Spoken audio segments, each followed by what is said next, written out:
বাংলাদেশের ইতিহাসে এই প্রথম রাজপথ কিংবা চলচ্চিত্র পাড়া নয়, সরাসরি দেশের সর্বোচ্চ ক্ষমতার কেন্দ্রবিন্দুতে আঘাত হানলেন ঢালিউড নবাব শাকিব খান। আল্লামা দেলওয়ার হোসাইন সাঈদীর প্রধান হিন্দু সাক্ষী সুখরঞ্জন বালিকে খোদ আদালত প্রাঙ্গণ থেকে গুম করার মূল হোতা কুখ্যাত পুলিশ কর্মকর্তা ফজলুর রহমান গ্রেফতার হওয়ার পর থেকেই পুরো দেশ ক্ষোভে উত্তাল।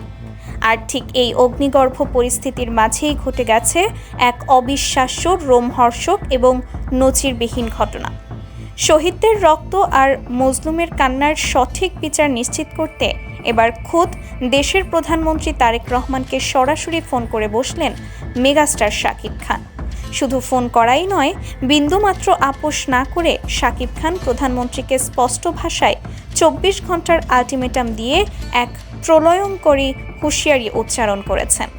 তিনি বলেছেন, সাঈদীর সাক্ষীর গুমকারী এই কুখ্যাত পুলিশকে যদি আগামী ২৪ ঘন্টার মধ্যে ফাঁসিতে ঝোলানো না হয়, তবে দেশের কোটি কোটি জনতাকে সাথে নিয়ে আমি নিজের রাজপথে নামতে বাধ্য হব।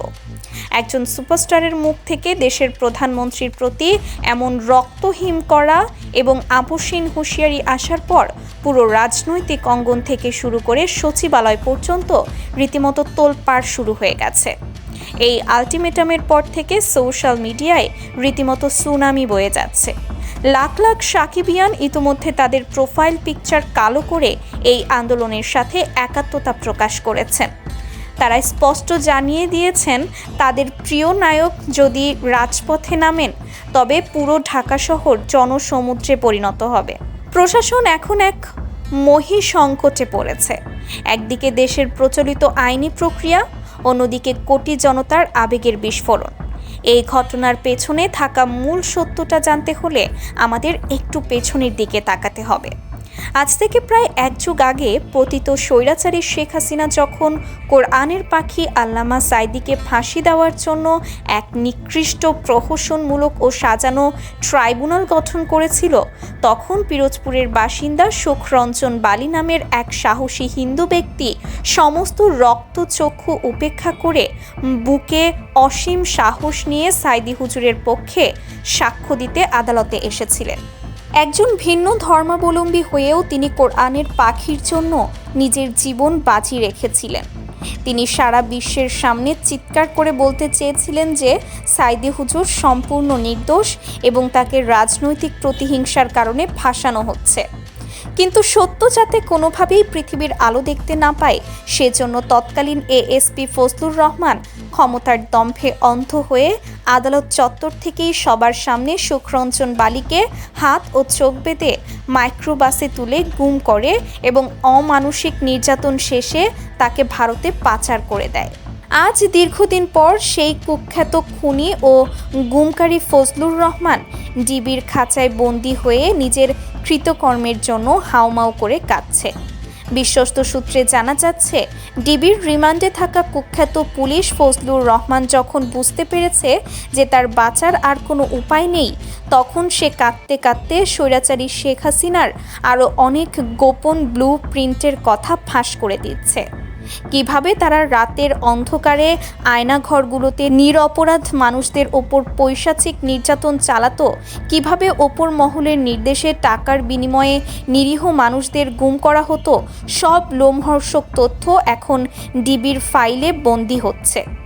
কিন্তু শাকিব খান ও দেশের আপামর জনতা এসব দীর্ঘমেয়াদী তদন্তের নামে কালক্ষেপণ মানতে নারাজ।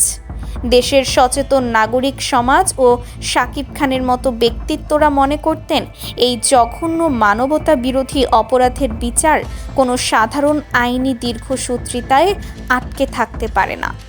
বছরের পর বছর আদালতের চক্কর কেটে এই খুনিরা আইনের ফাঁক ফোকর দিয়ে বেরিয়ে যাওয়ার স্বপ্ন দেখবে। তা এই নতুন বাংলাদেশে আর হতে দেওয়া যায় না। আজ শহীদ পরিবার এবং মজলুমের আত্মা তখনই শান্তি পাবে যখন এই খুনিদের দ্রুততম সময়ে বিশেষ ট্রাইব্যুনালের মাধ্যমে সর্বোচ্চ শাস্তি নিশ্চিত করা হবে। আর এই তীব্র ক্ষোভ এবং দেশপ্রেম থেকেই শাকিব খান আজ প্রধানমন্ত্রী তারেক রহমানকে ফোন করে সাধারণ মানুষের মনের অব্যক্ত কথাটি সরাসরি জানিয়ে দিয়েছেন। বিশ্বস্ত সূত্রের বরাতে জানা যায়, শাকিব খান তার এই দীর্ঘ ফোনালাপে প্রধানমন্ত্রীকে অত্যন্ত কড়া এবং আবেগঘন ভাষায় বলেন, তারেক ভাই, দেশের মানুষ একটি নতুন ও বৈষম্যহীন বাংলাদেশ গড়ার জন্য নিজেদের বুকের তাজা রক্ত দিয়েছে।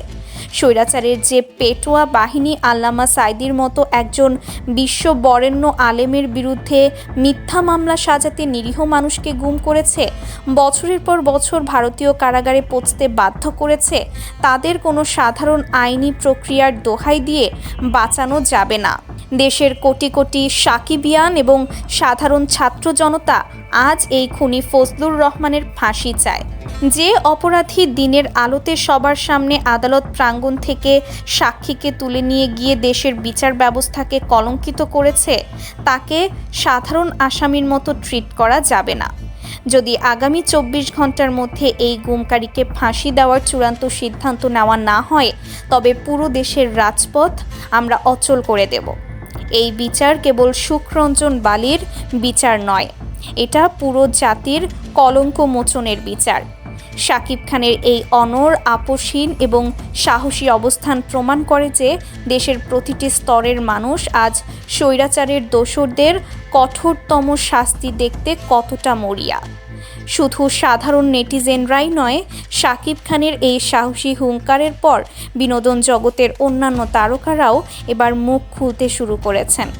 এতদিন যারা নিজেদের ক্যারিয়ার বাঁচানোর ভয়ে চুপ করে থাকতেন, তারাও আজ শাকিবের এই দুঃসাহসিক পদক্ষেপ দেখে অনুপ্রাণিত হয়ে সোশ্যাল মিডিয়ায় সরব হচ্ছেন।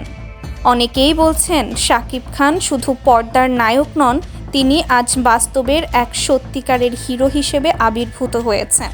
ঢাকার রাজপথে, চায়ের দোকানে, অলিতে গলিতে এখন শুধু একটাই আলোচনা, শাকিব খানের এই 24 ঘন্টার আলটিমেটামের পর সরকার আসলে কী পদক্ষেপ নিতে যাচ্ছে।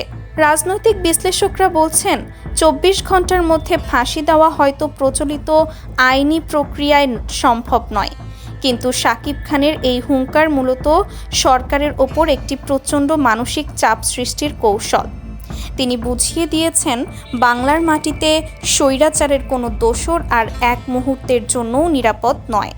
দর্শক, আল্লামা সাঈদীর অকুতোভয় হিন্দু সাক্ষীকে গুম করা এই কুখ্যাত পুলিশ অফিসারকে 24 ঘন্টার মধ্যে ফাঁসি দিতে প্রধানমন্ত্রী তারেক রহমানকে শাকিব খানের এই সরাসরি ফোন এবং কঠিন হুঁশিয়ারিকে আপনারা কিভাবে দেখছেন? আপনার অত্যন্ত সুচিন্তিত, কড়া এবং বিশ্লেষণমূলক মতামত এখনই কমেন্ট বক্সে লিখে জানান।